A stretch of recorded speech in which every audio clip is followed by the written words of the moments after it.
I never thought my parents, who doted on my genius sister Luna, would say they didn't need me.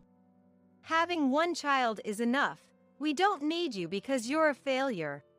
Saying so, my parents kicked me out when I was still a child. The one who reached out to me in my confusion was my uncle Liam. Sorry, it's not much, but let's live together. I grabbed his hand without hesitation. My name is Natalie. I'm now 30 years old, but I have a complex past. It's about my family. I'd like you to listen to this story first. I was born into a normal family with a dad who was a company employee and a mom who was a housewife. We lived with my grandma in my dad's parents' home, where my dad's brother Liam also lived. We started living there when I was 4 years old, and Liam was 24. It's not unusual to be single and living at your parents' home at that age. However, Liam had a reason he couldn't leave the parents' home. I didn't know much about it as a child, but it seems Liam was frail from childhood. He often fell ill even as an adult, which made it hard for him to keep a job. He worked part-time, but even then, he could only manage short hours, about 2 days a week. That income was obviously not enough for living on his own. Perhaps feeling guilty for being supported by his parents even as an adult, Liam always looked apologetic. "You're just a burden to your parents." My dad would frequently yell at Liam, and I often witnessed it. And he always did it when my grandparents weren't around. My grandparents loved both my healthy dad and the frail Liam unconditionally. The cohabitation started due to reduced income during a recession, so my dad, being in their care, probably held back in front of Grandma. But when Grandma wasn't there, he would always say terrible things to Liam, looking down and mocking him. Liam, with a sad face, would just take it silently, neither getting angry nor talking back. "Why don't you get angry?" As a child, I once asked him outright. Liam, with a troubled look, replied, "Because it's true that I'm being supported by our parents." As a child, I thought that made sense, but now as an adult, I think differently since my dad also lived in his parents' house, so he's not in a position to talk. If I had understood that at the time, I would have sided with Liam. As a child who didn't understand, I just felt bad when my dad yelled at Liam, but I couldn't say anything. The atmosphere was bad when the grandparents weren't around, but it was peaceful when they were. Liam would relax and smile in front of the grandparents, and my dad wouldn't show his true colors. My mom was too busy with me and my younger sister Luna, 2 years my junior, to care about the relationship between my dad and Liam. I thought our everyday life would continue like this forever. But then, everything suddenly changed. Both grandparents died in an accident. I was 6 years old at the time. Their death was incredibly sad and lonely, and I cried a lot. Luna and I cried together. I clearly remember Liam also quietly shedding tears. But what I remember most vividly, and can't forget, was my dad's laughter. Yes, my dad was laughing. Even when rushing to the hospital or during funeral preparations, he never cried once. It wasn't about being stoically composed. Even as a child, I could understand that my dad wasn't sad. And that turned into certainty. On the day of the funeral, my dad was laughing. He probably thought no one was watching, but I saw my dad's joyous expression. It wasn't a smile from sadness or confusion. As his daughter, I could tell. It was a smile of true delight. My dad was happy about the death of my grandparents. Probably thinking about the inheritance, that smile was so hideous, it scared me as a child and made me cry. He probably thought those were tears for the grandparents. Liam put his hand on my head and gently stroked it. Looking up, I saw his eyes, red from crying, but they were looking down at me with such kindness. What was this? Despite being brothers, Dad and Liam had completely opposite reactions to our parents' death. That moment greatly increased my sense of discomfort towards my dad. Then Dad's attitude changed drastically. First, his treatment of Liam became openly worse. "Why should I have to support a useless person like you? Be grateful I'm even letting you live here. If you can't pay rent, I'll take all the inheritance." At the time, I didn't understand, but it was an incredibly unreasonable thing to say. Despite having the right to an equal share of the inheritance, Dad wanted it all for himself because he had the highest income. Liam could have stood up for himself or sought legal action through the appropriate agencies. But he didn't. Even though he looked sad, he never argued back against Dad or claimed his share of the inheritance. Worried about Liam, who was losing his spirit, I asked, "Are you okay?" "I'm frail and can't work properly, so it can't be helped," Liam said with a weak smile. Every day, Dad hurled abuse at him, and the frail Liam became thinner and paler. Still, Liam would smile at me and say, "I'm okay." But 3 months after my grandparents died, Liam was eventually kicked out of the house. "Get out," Dad said, and Liam left without arguing or resisting. "Liam, I don't want you to go," I said, pulling on his arm in sadness over parting with gentle Liam, but he quietly moved my hand aside and patted my head. "It's okay. You're a strong girl, Natalie. You'll be okay without me." "But you won't be okay, will you?" Liam was frail and unable to work properly.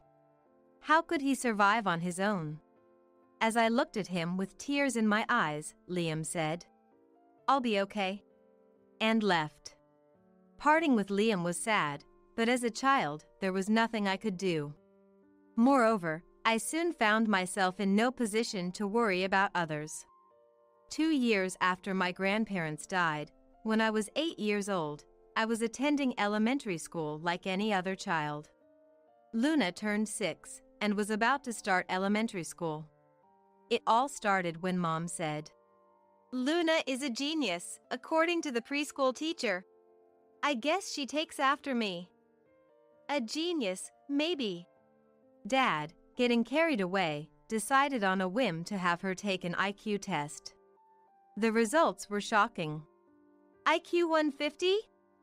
She's definitely got my genes. Luna's result showed an astounding IQ of 150. I didn't quite understand, but I knew Luna was somehow amazing. "Luna, that's amazing. Thank you, Natalie." I praised Luna without fully understanding, and she smiled happily. Those were the good days. It was good until then. Then it became the worst.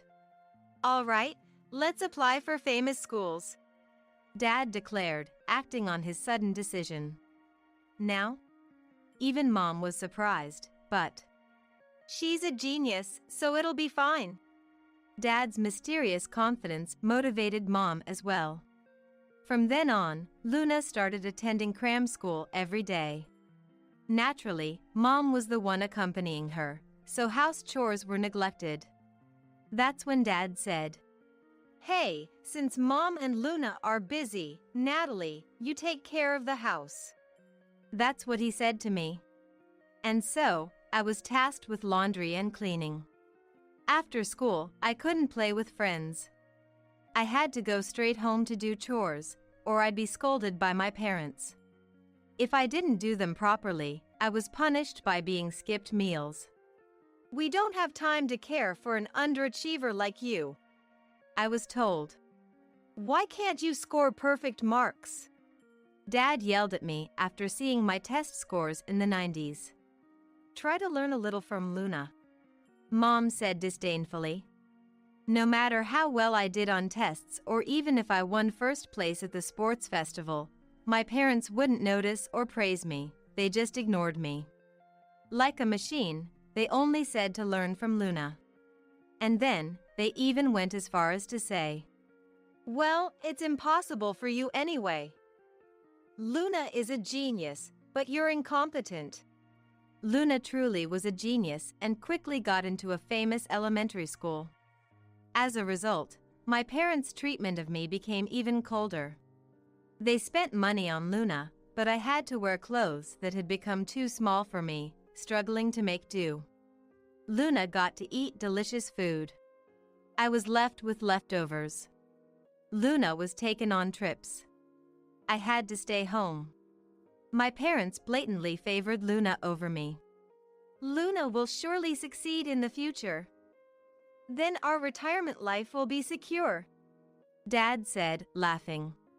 Should she become a doctor? Or maybe a lawyer? Aiming for a politician would be nice too. We're super lucky to have a genius daughter. I was invisible in the eyes of my parents. My existence, crying in Luna's shadow, was forgotten. And when I was 10, my parents finally said, "We don't need you because Luna's education costs a lot of money." Huh? Confused by what he meant, Dad said. I'm saying having just Luna is enough for us. But how will I live by myself? We'll give you Liam's contact. Here's some money, now figure it out on your own. With just a small amount of money handed to me, I was truly kicked out of the house. I cried and wailed, banging on the door to be let back in, but there was no response. The door did not open. Desperate, I headed straight for the station. Being 10, I had some knowledge and could even ride the subway. Asking people for directions, I somehow made it to Liam's apartment. Liam came out to the sound of the doorbell, his kind face just as I remembered. He let me in with a surprised face, and when he heard my story, he was furious. What are they thinking? Even though I wasn't the one being scolded, I couldn't help but feel sorry and depressed. Wondering if I was just a burden here too and what I should do next, tears started to well up in my eyes.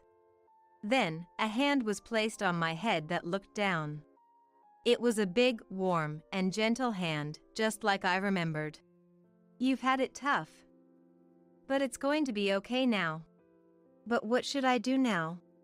I'm still frail, with little income and poor, Liam said, making a pained expression in front of me.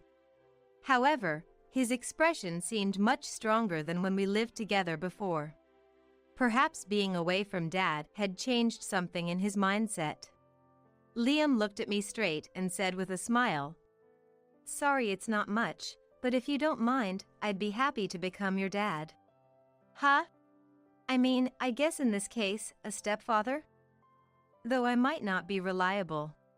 Before he finished speaking, I had already jumped into his big chest. Liam's chest, similar yet entirely different from Dad's, was very comforting. "It's going to be okay now," he said, gently stroking my back as I cried with relief. It felt like the true affection of a dad pouring onto me. Since then, I was raised by Liam. Indeed, Liam was poor and often sick, which made things tough at times. But even in poverty, our home had smiles.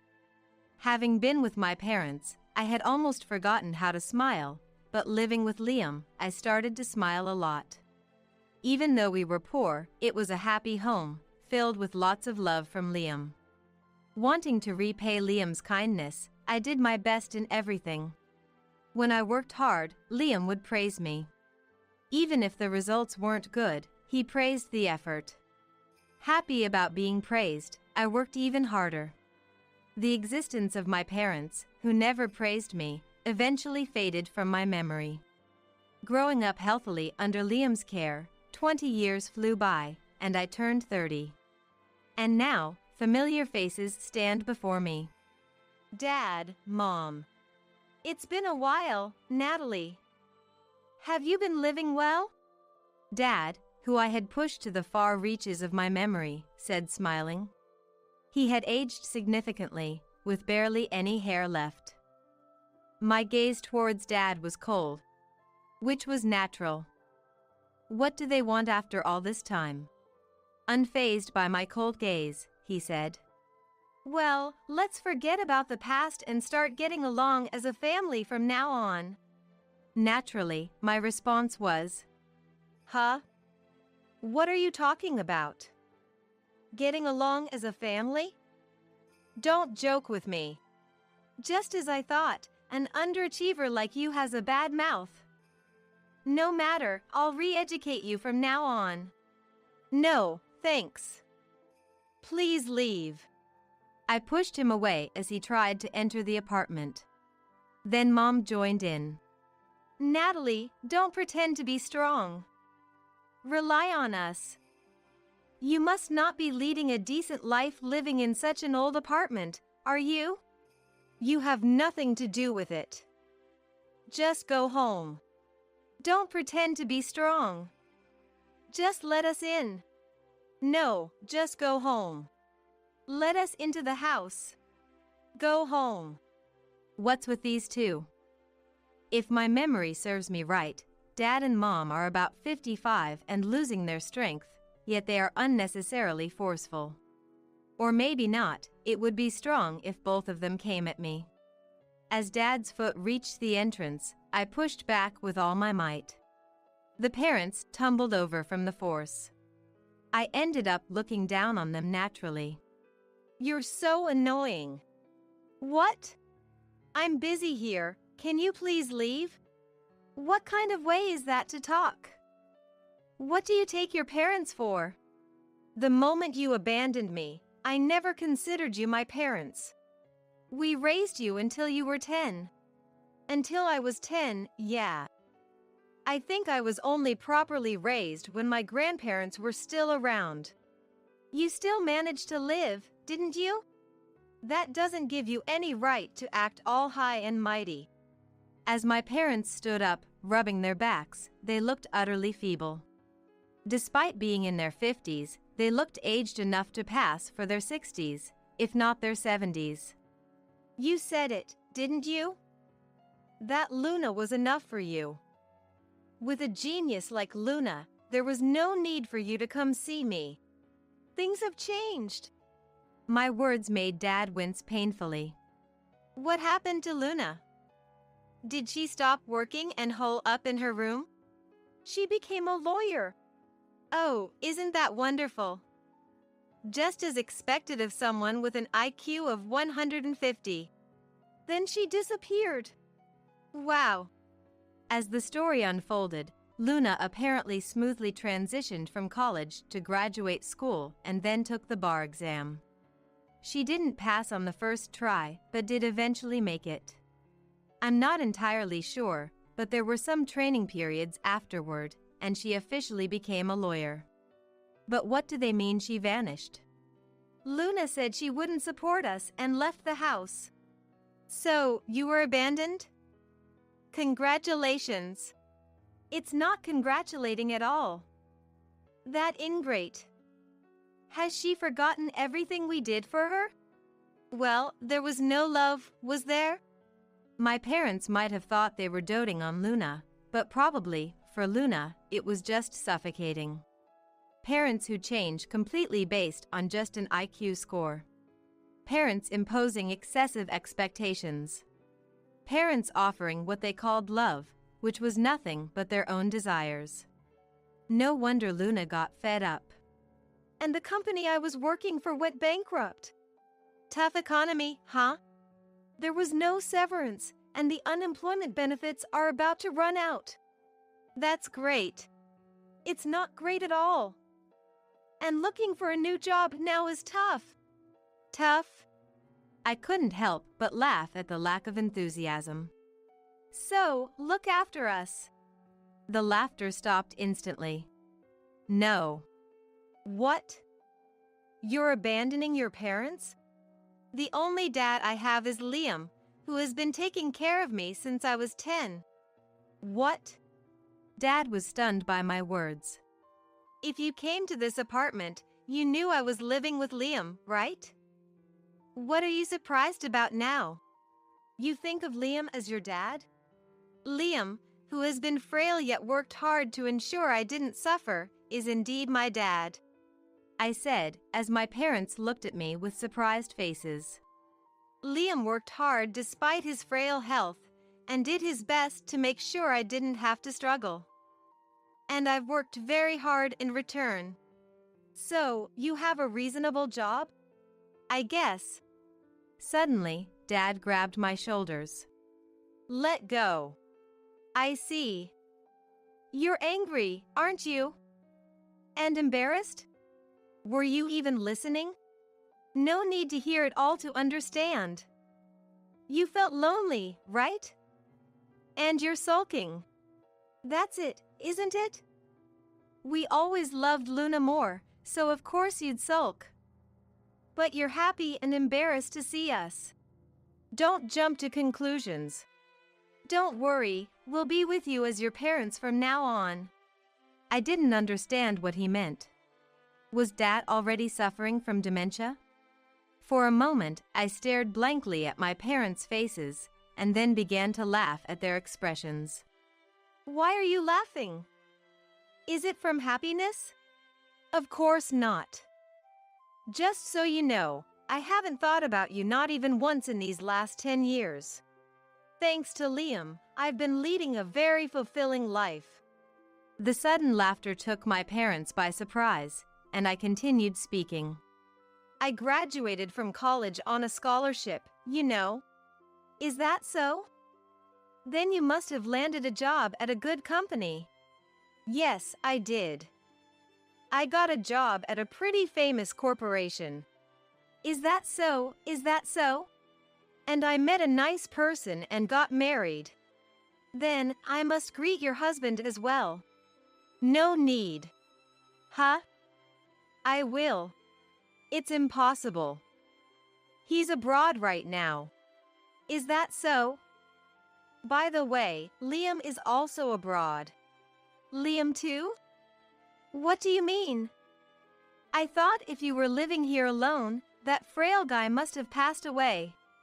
Don't just assume Liam has died. My husband is on an overseas assignment in a place good for recuperation, so Liam went with him. Liam has gotten much better and is happily playing with my children. You have children? It seems Dad's mind can't keep up with the flood of information coming in.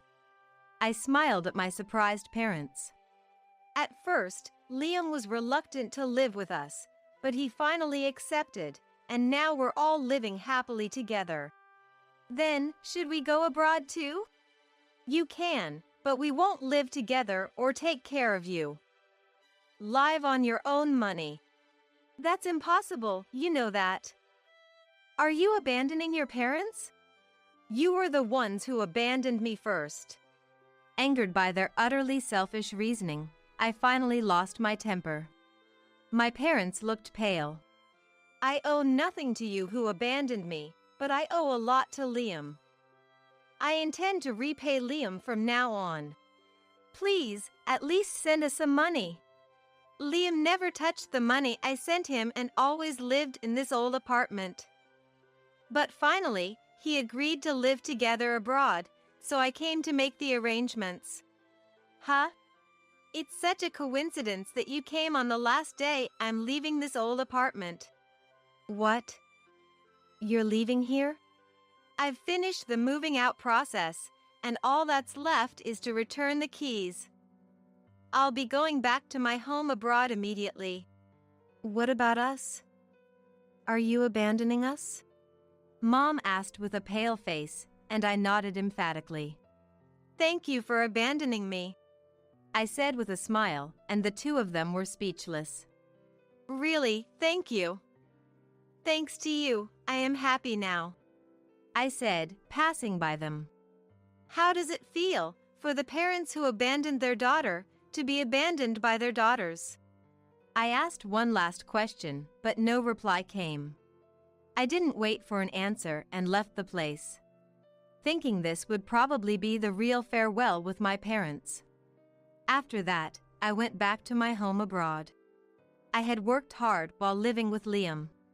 That hard work paid off, and I managed to get a job at a good company. Then I got an overseas assignment and married a man I met locally. Liam cried and celebrated. And now, with the birth of my children and living with Liam, I am living happily. With my husband, children, and Liam. Also, I hope I can find a wonderful man like your husband soon. Luna is beside me, laughing as she watches the children play in the garden.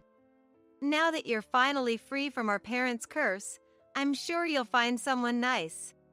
Before that, I need to get used to my job first. Why don't you try getting a lawyer's license here? I think I'll pass on being a lawyer. No more doing what my parents want. I'll work hard at the job I want to do. I see. Right after I left home, abandoned by my parents, a letter from Luna arrived for Liam. The letter spoke of her suffering under our parents' twisted love and pressure, leading Liam and I to secretly communicate with Luna, who was still living with our parents, without them noticing. Luna wanted to come to Liam too, but Liam's financial situation couldn't support both of us. Above all, our parents wouldn't allow it. So, for the time being, she lived with our parents who could support her, planning to leave home as soon as she became an adult. Luna endured a tough life, but she overcame the trials and gained her freedom. Luna left home, taking advantage of our parents' happiness about her becoming a lawyer. Of course, I helped her with that. She secured a job here, but is struggling with the language and unfamiliar things. But she'll be all right. After all, having lived with those parents, I don't know anyone as patient and hardworking as Luna. She'll get used to this place soon enough.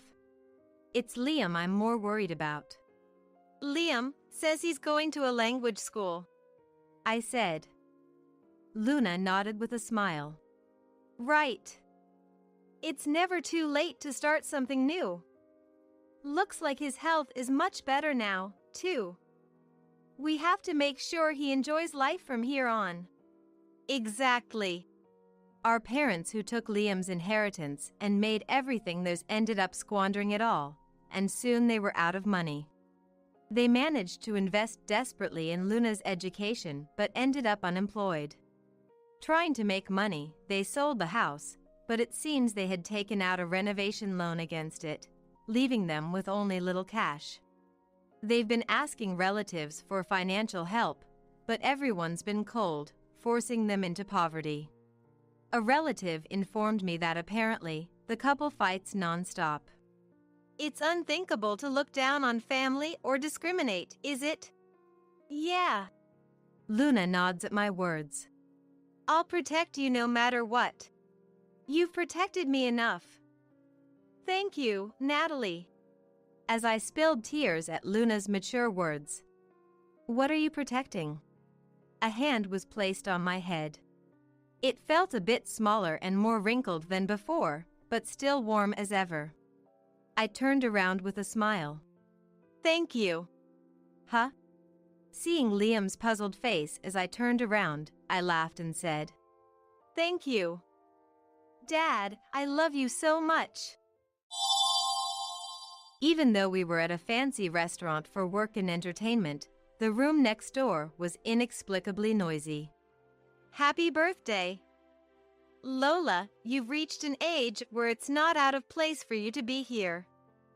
Dad is really happy. It seemed they were having a birthday celebration. Dad seemed a bit drunk, speaking loudly without regard for the setting. I recognized the voice. Excusing myself, saying, Excuse me. I stood up and headed towards the source of the voice. Happy birthday! It's wonderful to see you so happy. I happen to be covering this restaurant. May I take your photo? I called out from outside the room. The family in the room went quiet for a moment. I could hear them discussing what to do inside. After a short wait, the door opened. Peeking inside, I saw the parents and daughter, all smiles. But suddenly, Dad's face turned pale. How old is the young lady? Such a lovely family. Dad seems kind, and Mom is beautiful. And the young lady is adorable. May I take your photo? Mom and daughter looked shyly pleased. It's nothing really. She's our pride and joy, Kevin. Dad, addressed with a smile, turned pale and forced a smile. Just stay as you are. Enjoy your meal naturally. After taking several photos, including a family picture, I asked for their contact information, thanked them, and left. I am Jennifer, 48. I work at a publishing company, involved in the production of a magazine. My husband Kevin is 52, 4 years my senior. He works as the executive vice president at a family-run company. Since Kevin's dad is the president, becoming the next president is the expected path.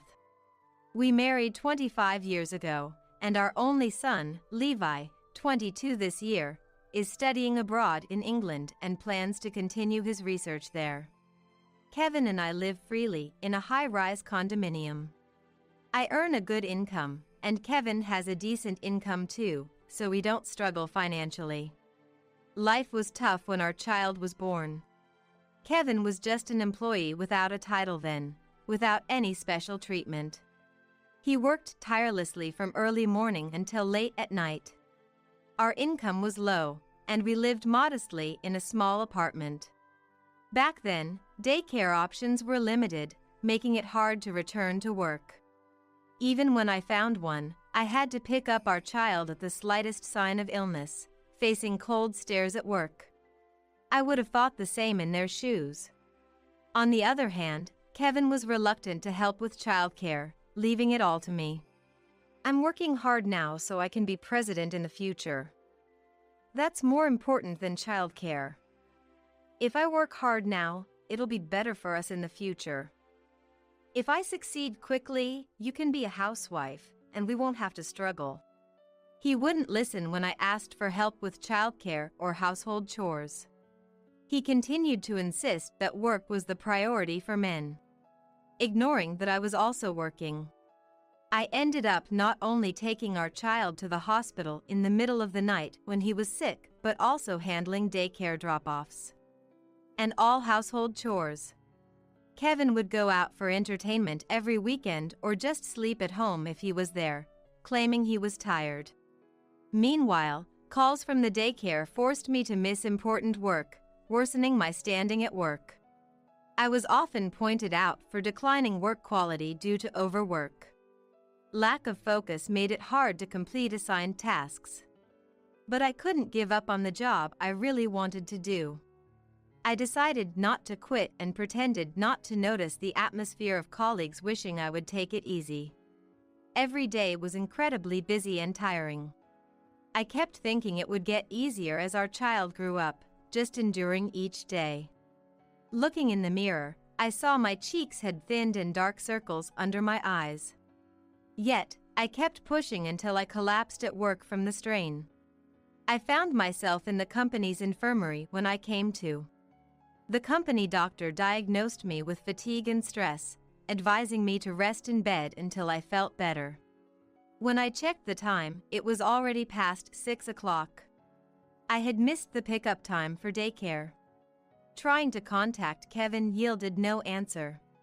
The resident nurse in the infirmary had also tried calling him, thinking it was an emergency, but to no avail. Since I couldn't rely on Kevin, I hurried to the daycare, though still not feeling well, to avoid causing them any trouble. When I got home and was taking it easy, Kevin returned. I'm home. What's the big deal, calling me during work hours? Don't contact me unless it's an emergency. I was in the middle of an important meeting. He seemed to have ignored the call without checking why it was made. Though I was too unwell to be angry, his indifference was deeply felt. So, what about mine and Levi's dinner? Don't tell me there's nothing? Do I have to go out and buy something now after coming home tired? He assumed Levi, who was energetically running around, and himself, who would normally do household chores, would be taken care of despite my ill health. Didn't he feel anything seeing me so exhausted and resting? It seemed he couldn't even bother to pick up something to eat from the nearby grocery store. Thinking about it made me feel worse, so I got up to prepare dinner, not wanting to eat a single bite myself, and served it to Kevin and Levi. Of course, cleaning up was my responsibility. I disliked leaving dirty dishes around, but my body was not cooperating today. I cleaned up, wishing for dwarves like in Snow White to finish all the chores while I rested. Overcoming such tough times, Kevin is striving at the company to become the next president, as he always said he would. Gradually, I started to take on more significant roles at the publishing company, being entrusted with editing a magazine. Levi, whom I thought of as a child, told us he would study at a university in England part way through his college years here and has been working hard there since. This left Kevin and me living as a couple, our relationship more like roommates. We were more like comrades or close friends, which was comfortable for me. Despite his higher position, Kevin remained busy, often coming home late at night, with business trips and working on weekends and holidays being the norm. I was busy with work too, often leaving the house for interviews, leading us to joke about being a couple that missed each other. We were financially stable, with both of us working, and I had a decent amount of savings, as did Kevin. We lived our lives without sweating the small stuff. Sometimes seeing Kevin run the drum-style washing machine reminded me how the man who never did household chores when Levi was young could change. Since Jennifer is busy with work, I thought I should do what I can. Dad says the same at the company, that it's not just about work, but I need to be able to do household chores too. I thought it was true that people mellow with age. He even started cooking, and sometimes I would come home to dinner prepared. It was curious how he became more domesticated after our child left. However, I was grateful for the help with chores. It was especially appreciated when I was under deadline. Living with mutual gratitude made for truly peaceful and relaxing days. Drinking the coffee Kevin made in the morning. I'll be on a business trip for about a week starting today. Sorry, but you'll have to manage on your own for a week. It wasn't unusual as he often returned from trips in 2 or 3 days, so I smiled and said, "Understood," cheerfully. Kevin, perhaps having an important matter, left in a high-end suit. Watching him go, I thought how fulfilling life made one look younger. Even if it was flattery, being mistaken for Levi's brother pleased Kevin. Proud of Kevin, who held a position of authority and looked young, I started preparing for work. Today, I had plans to visit a high-end restaurant for work, combining it with entertaining a client. I decided to wear the suit I splurged on last week at the department store.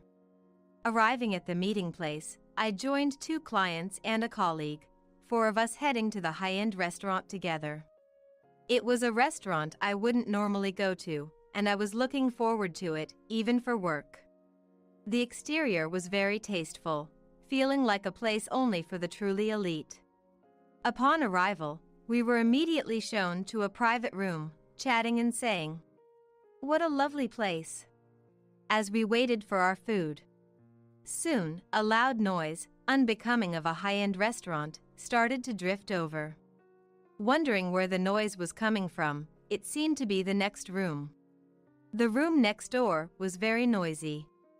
Even though we were here for entertainment as well, it was a letdown since I was looking forward to enjoying the upscale restaurant. "Happy birthday! Lola, you've grown old enough to not be out of place here. Dad is really happy. Truly." It appeared they were celebrating a birthday. The dad seemed a bit drunk, speaking loudly without considering the place. I recognized the voice. Excusing myself with a, "Excuse me." I stood up and headed towards the source of the voice. Could it really be who I'm thinking of? If so, what does that mean? I decided to approach and speak up. "Happy birthday! It's wonderful to see you so happy. I happen to be covering this restaurant. May I take your photo? I called out from outside the room.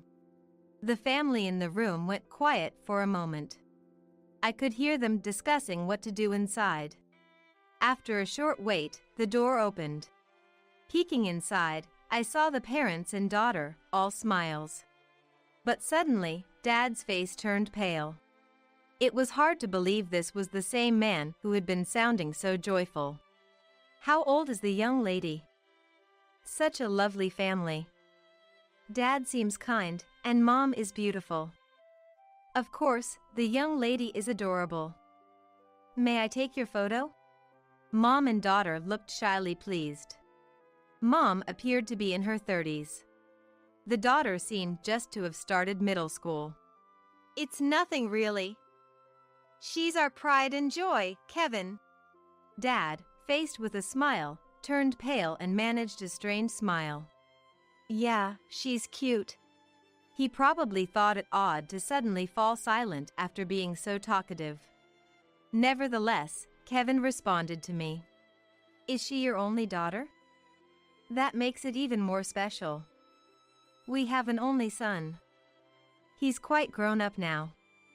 And I heard it's someone's birthday. Whose is it? Again, Mom and daughter exchanged smiles. The daughter looked just like Dad. With sharp features, she could probably be a model as she grows. It's my birthday.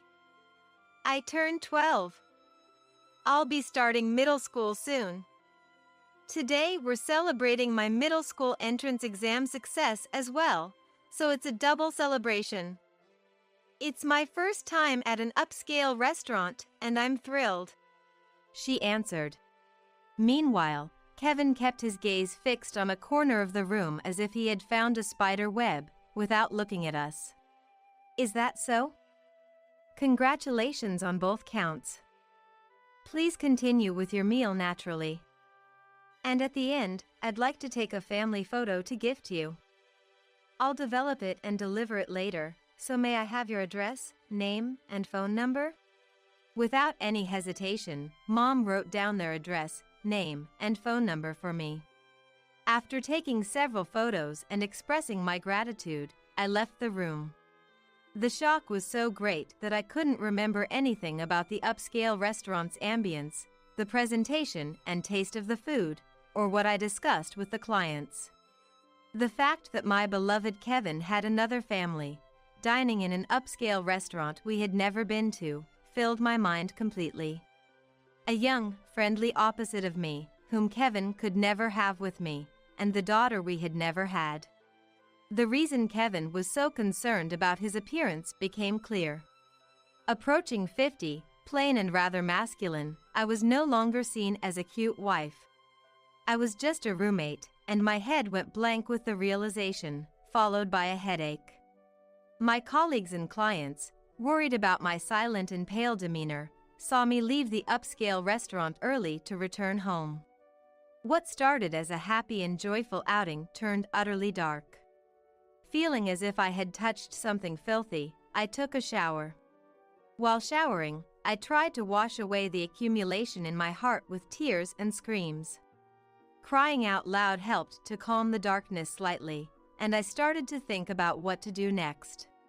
Still in shock, I blamed myself for not noticing Kevin's double life. Filled with unpleasant feelings, I had no choice but to look forward. I tried contacting Kevin, of course, with no answer. I also reached out to his work cell, but again, no response. Walking around the house, trying to gather my thoughts and call back, morning arrived. As expected, Kevin did not return home. Today being Saturday, he might really be going on a trip with the other family. He left saying it was a business trip, and probably he'll return in a week pretending as if nothing happened, claiming, I'm back from the trip. He would likely dismiss the photos as a resemblance to someone else. Deciding to proceed with a divorce, I started to take action. I signed a contract to stay at the nearby Holiday Inn until I found a good place and moved my belongings out. I would have preferred to lock Kevin out, but changing the locks on the condo wasn't so simple. It was fortunate that today was Saturday and I didn't have to work, allowing me to move most of my belongings. Though it would be much less comfortable than this house, the desire not to spend another moment in a place where such a man lives was stronger, so I took only what belonged to me. The rest, he could deal with as he pleases. The condo, once my favorite place to live, now held no appeal. To change my mood, I also booked a hair salon and massage appointment. The deeper the love, the greater the fall and anger, so I tried to keep myself busy to calm down. Unable to stabilize my emotions, I spent an emotionally unstable weekend, and then it was Monday. I developed the photos taken at the restaurant and contacted Kyla. Thank you for the other day. Can I really get the photos? Kevin went on a business trip, and he won't be back until the night after tomorrow. I'm home today, though. I arranged to meet Kyla, who seemed unaware of the affair, at a cafe near the station. Kyla didn't seem to suspect that it was an affair. It pained me to confront her with the truth, but as the legitimate wife, I had no reason to hold back. The day the truth would come out was inevitable. I sat inside the cafe, waiting for Kyla to arrive. Hello, thank you for coming. Was it too much trouble the other day? It was our first time being taken there, and the whole family was so excited. Are you married, Mrs. Wilson? Kyla asked with a smile, taking a seat. It was hard to hurt such a wonderful woman, but I steeled my heart to tell her the truth. No, excitement is natural for a celebration. Yes, I'm married. We have a son, a college student currently studying in England. Actually, your daughter and he are half-siblings. I casually laid out the facts. Kyla seemed confused, taking time to understand what I was saying. Half-siblings? I'm not sure what you mean. My husband's name is Kevin Moore, and he works for a foreign company. He's not home much because of business trips, but he's very loving towards me and our daughter. He's a great dad, doing household chores when he's home. Kevin's behavior was a stark contrast to how he was when Levi was young. I sighed internally, thinking about how he wouldn't even wash a single cup back then. I then took out wedding photos and a picture of Levi at his coming-of-age ceremony from my bag to show Kyla. Yes, his name is Kevin Wilson. We married 25 years ago, as you can see. Here's Levi, looking a lot like Kevin. If you can't believe it, I have plenty of photos on my phone. Kyla's complexion went from pale to ashen. She seemed to recognize the man in the pictures as the same man she thought was her husband. What does this mean? He looks exactly like Kevin. Are you saying he's the same person? Tears spilled from Kyla's eyes, and she began to cry quietly. I wanted to comfort her, hug her shoulders. Even though she was the other woman, she too was a victim of Kevin's deception. It was clear she had been a dedicated mom, striving in household and parenting tasks. I felt terribly sorry for Kyla. I'm sorry. I didn't want to ruin your happiness. But I couldn't let things continue as they were. I have a good idea to punish that man. Will you listen? Kyla, still in shock, nodded and listened to my plan, promising to contact me if she had any questions. After discussing everything, I left her in the cafe and walked out. 2 days later, Kevin appeared to have gone to work. Of course, I had checked with his office beforehand to know this. I was waiting near Kevin's company, because I was expecting a call from Kevin soon. I waited, imagining what was about to happen. Soon, my phone rang. Hey, Jennifer. What's the deal? My colleagues are grinning at me. And when I ask why, they tell me to ask Jennifer. They even said Jennifer would come over. What's going on? It seems he conveniently forgot about what happened at the restaurant. He must think he hasn't done anything wrong. Put your hand on your chest and think about it. You know, right? For now, I'm heading to your company. Kyla and I entered the company together. The employees looked at us curiously. Two unfamiliar women were confidently walking inside the office. Those who knew me nodded or cheered me on. As soon as we entered Kevin's department, I saw his surprised face. He probably never imagined Kyla would come too. It's been a while, huh? You were on a business trip for a week, right? I made a new friend. Turns out she's good with you, so we came together. Kevin was desperately trying to think of a way out. Kevin, you're not into polygamy, are you? You said you worked for a foreign company, but I'm curious about the difference.